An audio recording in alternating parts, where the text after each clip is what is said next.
So hello everyone. तो आज के क्वेश्चंस जो टेलीग्राम में पोस्ट हुए थे उसके सॉल्यूशंस देखते हैं हम। ठीक। तो देखिए ये पहला क्वेश्चन था। पहला क्वेश्चन है, if the length of a rectangle is increased by 40% and breadth is decreased by 20%, then the area of the rectangle increased by x%। तो हमें x की वैल्यू निकालनी है। तो इसको करने का पहला तरीका, m1। लेंथ आपकी इंक्रीज हुई है 40%। 40% क्या होता है? 40% होता है 2/5। ठीक है। और 20% क्या होता है? 1/5 स्टैंडर्ड फ्रैक्शन है। अब इधर बात की जा रही है इंक्रीज पे। इधर क्या बात की जा रही है? इंक्रीज पे। यानी कि मैं मान लेता हूँ ये 5 रहा होगा इनिशियली और ये 2 बढ़ गया। ऊपर वाला फैक्टर इंक्रीज बताता है, ऊपर वाला फैक्टर इंक्रीज और डिक्रीज बताता है। तो इनिशियली मेरा 5 था, फिर 2 बढ़ के ये 7 हो गया। फिर उसके बाद ब्रेड्थ की बात की जा रही है। ब्रेड्थ आपका डिक्रीज हो गया, यानी इनिशियली 5 था, फिर आपका 4 हो गया। तो फाइन, और देखिए हमें निकालना क्या है? एरिया। एरिया क्या होता है? L/B। यानी कि ये क्या है? सक्सेसिव परसेंटेज चेंज का क्वेश्चन है। ठीक है। सक्सेसिव परसेंटेज चेंज पहला तरीका तो ये हुआ, फ्रैक्शन का यूज करके हम निकालते हैं। तो यानी कि इनिशियली 25 था, बाद में हो गया 28। यानी लेंथ 40% बढ़ाई और ब्रेड्थ को 20% घटा दी। तो फाइनली आप देख पा रहे हो कि ये इंक्रीज हुआ है। पहले 25 था, फिर 28 हो गया। यानी कि कितना इंक्रीज हुआ है? ये +3 का इंक्रीज हुआ है। कितने पे? 25 पे। अब इसको अगर परसेंटेज में मैं बोलना चाहूँ तो मैं बोलूंगा इंटू 100। तो इसको 4 गुना काट लेंगे तो ये हो जाएगा 12%। तो फाइनली मेरा x क्या हो गया? 12। ठीक है। x क्या हो गया मेरा? 12। ये इसको करने का पहला तरीका। ठीक है। अब हम देखते हैं इसको दूसरा तरीका। तो मैं इसको रब करता हूँ। दूसरा तरीके में आपको इतना भी कुछ नहीं करना है। ठीक है। इधर ही देख लीजिए। दूसरे तरीके में सिंपल आप आंसर लिखोगे सीधे। अगर देखिए देखिए इसकी लेंथ जो है वो इंक्रीज हो गई 40%, तो यानी कितनी हो गई? 1.4। अगर इंक्रीमेंट हो गया, देखिए एक चीज याद रखिए, परसेंटेज में अगर कोई चीज 20% है तो मल्टीप्लाइंग फैक्टर क्या हो गया? 1.2। ठीक है। अगर कोई चीज अगर 30% बढ़ रही है तो मल्टीप्लाइंग फैक्टर क्या हो गया? 1.3। अगर कोई भी चीज 35% बढ़ रही है तो मल्टीप्लाइंग फैक्टर क्या हो गया? 1.35। ठीक है। तो ये आप याद रखिए। तो उसी तरह से अगर यहाँ पे अगर कोई चीज 40% बढ़ रही है तो ये मल्टीप्लाइंग फैक्टर हो गया 1.4। अब ब्रेड्थ जो है वो डिक्रीज हो गई। अब देखिए डिक्रीज हो गई 20%, यानी कि मल्टीप्लाइंग फैक्टर कितना हो गया? 0.8। 0.8। दोनों का आप मल्टीप्लाई करो तो ये आ जाएगा 1.12। 1.12 का मतलब है कि 12% का इंक्रीमेंट है। 12% का इंक्रीमेंट है। मान लीजिए मैं अगर ये बोलता कि ब्रेड्थ आपकी 70% डिक्रीज हो गई। आपकी ब्रेड कितनी हो गई? 70% डिक्रीज। तो मल्टीप्लाइंग फैक्टर क्या रहा होगा? मल्टीप्लाइंग फैक्टर रहा होगा 0.3। मल्टीप्लाइंग फैक्टर क्या रहा होगा? 0.3। ठीक। तो अगर आपको इस पे कमांड है तो आप इससे भी कर सकते हो। तो मैंने आपको दो तरीके बता दिए, आपको जो भी करना हो। ठीक है ना। इसको आप x और 100 से मत कीजिएगा, वरना ये लेंदी हो जाएगा खामा खा। इतनी कोई जरूरी जरूरी नहीं है मतलब इसमें। ठीक है। सो दो तरीके हैं, जिसमें आप कंफर्टेबल हो आप वो यूज कीजिए। अगले क्वेश्चन पे चलते हैं। अगला क्वेश्चन है मेंसुरेशन से। देखिए देखते हैं क्या है।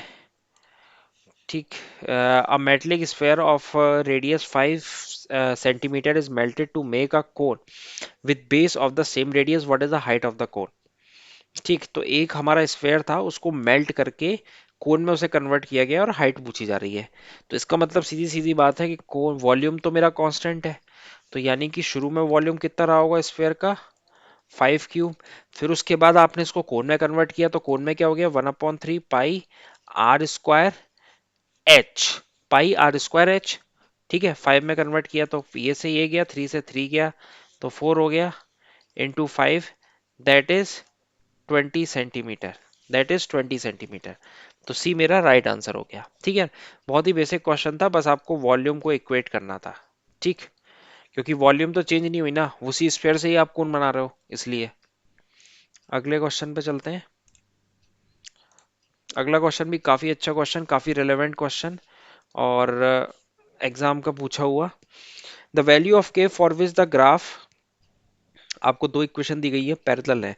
देखिए ये अगर आपने पढ़ा हो, मैं आपको रिकॉल बताता हूँ। a1x plus b1y plus c1 equals to 0, a2x plus b2y plus c2 equals to 0।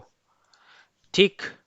तो अगर आप इसमें ये दो लाइंस अगर मान लीजिए पैरेलल हैं, पैरेलल लाइंस हैं, तो इसकी कंडीशन होती है A1/A2। ऐसा तभी हो सकता है जब ये चीज हो, ठीक, पैरेलल हो सकती है। तो इसका मतलब ये हो गया K-1/2 - K और 1/-3। तो ये हो गया -3 + 3 = 2 - K। -3K + K = -1, -2K = -1। तो K की वैल्यू आ गई आपकी 1/2। K की वैल्यू क्या आ गई 1/2। तो A will be the right answer. ठीक। ऐसी इसकी एक दो कंडीशंस होती है, एक परपेंडिकुलर की भी कंडीशन होती है और नो सॉल्यूशंस की भी कंडीशंस होती है। ठीक है, जब हम इसको डिटेल में पढ़ेंगे इस चैप्टर को, तब मैं आपको इसको डिटेल में समझाऊंगा। ठीक है ना। अभी आप यहाँ इस क्वेश्चन के हिसाब से आप ये रिजल्ट याद रखिए कि अगर दो लाइंस पैरेलल होंगी तो A1/A2 = B1/B2। ठीक। अगले क्वेश्चन पे चलते हैं। ये भी एक अच्छा क्वेश्चन है, रिलेवेंट क्वेश्चन है ये। फाइंड द वैल्यू ऑफ के फॉर विच परपेंडिकुलर।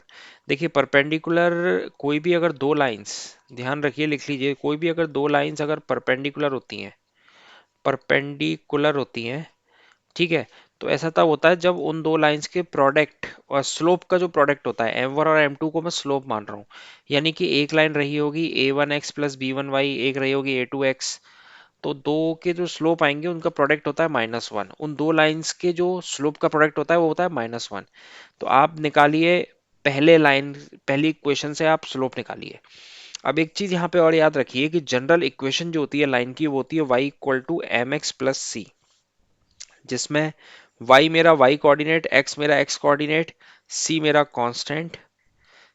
कांस्टेंट होता है और m जो होता है ये मेरी होती है स्लोप। ठीक है, तो मैं क्या करूंगा, मैं इस इक्वेशन को उठाता हूं पहले। ठीक, तो 4x - y = 1। तो आप इसको लिखो 4x - 1 = y। तो अब आप इसको कंपेयर करो, आप इसको कंपेयर करो स्लोप से। तो स्लोप हो गई मेरी 4, स्लोप क्या हो गई मेरी 4। दूसरी इंपॉर्टेंट चीज, ये मेरी m1 मान लेता हूं मैं, ठीक है, और ये मेरी मान लेता हूं, ये मैं दूसरी इक्वेशन है, इससे भी मैं ऐसी स्लोप निकालता हूं। तो आप देखोगे 5x - 2 = ky। फिर क्या हो गया 5/kx - 2/k = y। ठीक है, तो इससे मेरा m2 कितना आ गया, कंपेयर अगर आप करोगे y = mx + c से, तो m2 आ गया मेरा 5/k। m2 आ गया मेरा 5/k। ठीक है, अब इसमें आपको जो परपेंडिकुलर लाइन की इक्वेशन, क्या परपेंडिकुलर लाइन की कंडीशन क्या दी गई थी, m1 × m2 = -1। तो अब क्या करूंगा, मैं m1 उठाऊंगा। ठीक, अब आप रब कर दीजिए, अब आपको सिर्फ इससे मतलब है। ठीक, m1 और m2 से। तो अब मैं क्या करूंगा, अब मैं सिंपल सा m1 उठाऊंगा, m1 हो गया 4, m2 लिया मैंने 5/k = -1। तो k की वैल्यू आ गई -20। k की वैल्यू आ गई -20। सो b will be the right answer. ठीक है, अगले क्वेश्चन पे चलते हैं। अगले क्वेश्चन पे चलते हैं। अगला क्वेश्चन, थोड़ा सा इसको यहाँ पे, हाँ, अगला क्वेश्चन देखिए। अगला क्वेश्चन है कि इंटरनल और external angles of a regular polygon का आपको रेशियो दिया गया है। इसमें अगर आपको ये पता होना चाहिए कि इंटरनल और एक्सटर्नल एंगल का जो सम होता है वो टोटल होता है 180 डिग्री, टोटल होता है 180 डिग्री। अब रेशियो अगर दिया गया एक्सटर्नल इंटरनल एंगल का, तो मैं मान लेता हूं कि जो एक्सटर्नल एंगल है वो रहा 2x, जो इंटरनल एंगल है वो रहा 3x।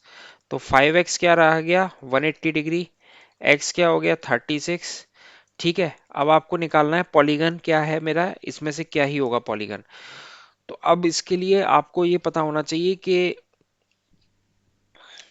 x के लिए आपको ये पता होना चाहिए कि इसमें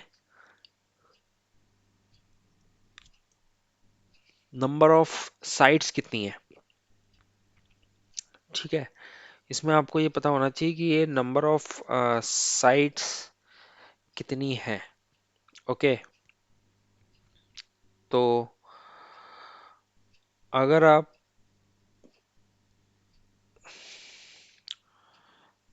अगर आप इसमें बात करते हो, ठीक है, तो ये हो गया मेरा x की वैल्यू आ गई। अब आपको ये भी पता होना चाहिए कि, तो इससे मेरा एक्सटीरियर एंगल कितना आ जाएगा, एक्सटीरियर एंगल आ जाएगा 72, इंटीरियर एंगल कितना आ गया 108। ठीक है, अगर आपको नंबर ऑफ साइड्स निकालनी है, नंबर ऑफ साइड्स, तो वो होता है 360 अपॉन एन। ठीक है, जिसमें 360 इधर हो गया, एक्सटीरियर एंगल हो गया ये, तो 5 आ गई, ये मेरी नंबर ऑफ साइड्स है। दूसरा तरीका, आप इंटीरियर एंगल को भी करके पता कर सकते हो, एन की वैल्यू कैसे निकालते हैं वो भी बता देता हूँ। वैसे इसका आंसर हो गया डी, पेंटागन, क्योंकि 5 साइड है। लेकिन चलिए, आपको इससे नहीं जाना, आपको इंटीरियर एंगल से जाना है, तो आप ये भी रिजल्ट याद रखना कि ईच इंटीरियर एंगल जो होता है पॉलीगन में, वो ये होता है। तो यहाँ पे कितनी दी गई है उसकी वैल्यू 108। यहाँ पे भी आप एन के लिए सॉल्व करोगे तो आपको एन इक्वल टू 5 मिल जाएगा। ठीक, उम्मीद करता हूँ ये आपको तरीका समझ में आया होगा। ठीक, अगले क्वेश्चन पे चलते हैं। देखिए, ये बहुत ही बेहतरीन क्वेश्चन, बहुत ही लॉजिकल क्वेश्चन।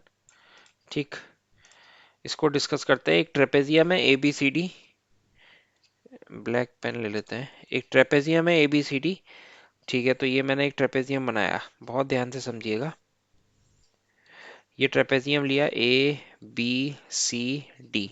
ठीक है, अब उसके बाद आपको बोला जा रहा है कि the side A B and C D are parallel. ठीक है, ए बी और सी डी मेरी पैरेलल है, तो sine of B A C और sine of B A D ये मेरे को निकालना है। ठीक है, sine of B A D. अब आप इसमें ये समझो कि अगर आपको साइन निकालना है, पहले तो आप ये समझो कि साइन थीटा क्या होता है। साइन थीटा होता है परपेंडिकुलर अपॉन हाइपोटेनियस। ठीक है, अगर मैं डी से एक लाइन यहाँ ड्रॉप करता हूँ तो ये परपेंडिकुलर होगी, और सेम चीज ये भी परपेंडिकुलर होगी। ठीक है, अब आप फोकस करो साइन बी ए सी पे। ठीक है, इस परपेंडिकुलर की हाइट अगर मैंने h मानी तो इसकी हाइट भी h रही होगी। अब आप फोकस करो साइन बी ए सी पर।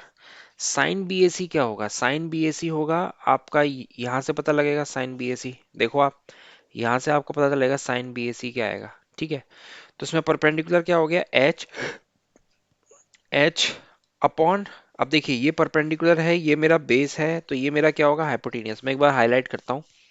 देखिए ये परपेंडिकुलर है, ये मेरा बेस है, तो ये मेरा क्या हो गया? हाइपोटेनियस। ठीक है, ए सी। अब उसके बाद sine B A D. Sine B A D क्या होगा? साइन बी ए डी हो गया क्या? B A D. तो साइन बी ए डी हो गया H perpendicular upon hypotenuse. Hypotenuse क्या हो गया आपका? ठीक है, ये मेरा परपेंडिकुलर है, ये मेरा परपेंडिकुलर है, फिर से समझिए, ये मेरा बेस है। ठीक है, ये मेरा बेस है। फाइन, तो आपका ये क्या हो जाएगा? ये हाइपोटेनस हो जाएगा आपका। तो ये मेरा हो गया क्या? ए डी। तो आप इससे ये काटोगे तो फाइनली मेरा आंसर आ जाएगा ए डी अपॉन ए सी। ठीक है, तो ए डी अपॉन ए सी क्या है? डी में। काफी अच्छा क्वेश्चन था, काफी रिलेवेंट क्वेश्चन था ये। ठीक, तो उम्मीद करता हूँ आपको आज के जितने भी हमने क्वेश्चन डिस्कस करे उसके सॉल्यूशंस आपको पसंद आए होंगे और आपने काफी कुछ सीखा होगा। देखिए, मैं हर एक क्वेश्चन में कुछ ना कुछ यूनिक, मेरे क्वेश्चन पोस्ट करने का ऑब्जेक्टिव है कि आप कुछ ना कुछ यूनिक सीखें हर बार। ठीक है, तो उम्मीद करता हूँ कि आपको आज के सेशन में काफ़ी कुछ सीखने को मिला होगा। तो फिर कल मिलते हैं फिर अगले सेशन में। ठीक है, फिर कुछ नए क्वेश्चंस के साथ। तब तक के लिए bye bye, have a nice day, thank you.